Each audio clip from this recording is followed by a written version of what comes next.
Okay, first is scene size up. Then bisa yon is the scene is safe. Pagkahuman, declare mo sa inyo ang MOI kung sa tong given sa inyong scenario. Then pangutana mo if pila ka ba kuno pasyente. Then decision mo if need ba ninyo og additional backup. Then consider ba ninyo ang stabilization of the spine if needed. Pagkahuman ninyo ana is primary assessment. So sa primary assessment naa si general impression or si GI. Next is ang level of consciousness, AVPU. Timanin ang level of consciousness sa si ang AVPU niya.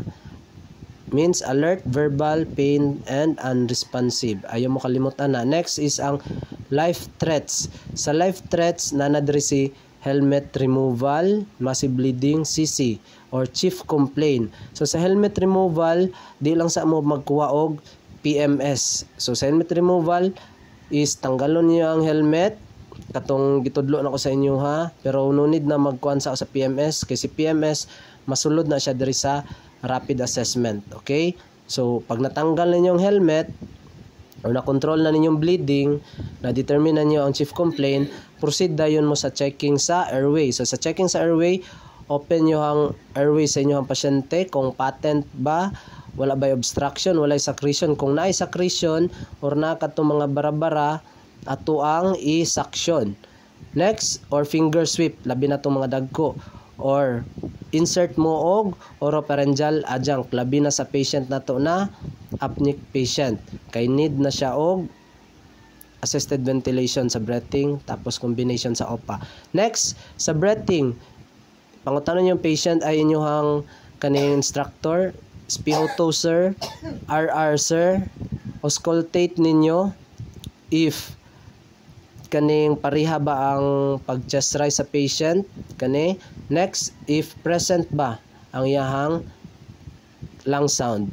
Next, check na po ninyo ang iyahang circulation. Sa pag-check sa circulation, check ang skin color, temperature, condition, capillary refill.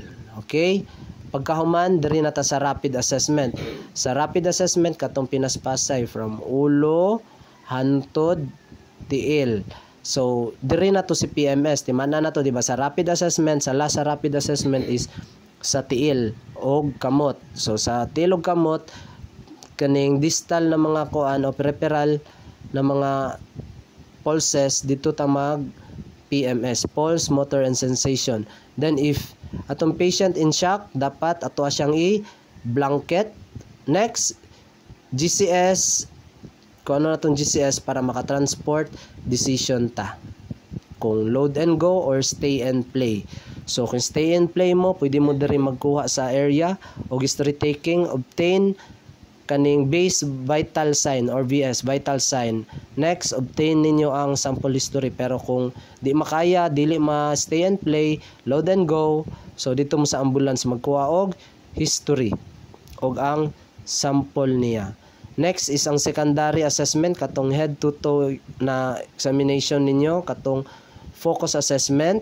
Next is, ang last is ang reassessment. Sa reassessment, dapat 5 for unstable, 15 for unstable.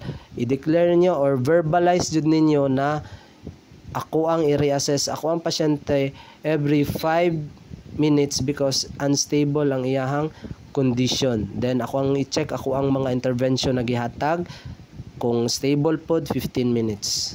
Okay? Pagkahuman ani niya is turn over sa inyong PCR. That's all. God bless.